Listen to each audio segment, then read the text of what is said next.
Tak boleh begitu. Ia juga boleh mengganggu operasi kru sebenar. Walaupun ini penerbangan domestik dan kes ini berjaya dikesan, kita tak boleh jadikan ia sebagai bahan gurauan juga. Lesson learn untuk anak muda lah. Terus praktikal.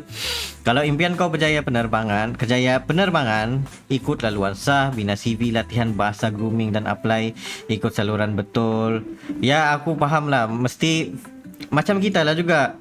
Beberapa kali parents kita cuba untuk masukkan kita ke government sector begitu apa semua tu. 10 kali gagal apa semua tu. Masih lagi dia berharap untuk kita masuk. Jadi mungkin parents dia pun faham juga.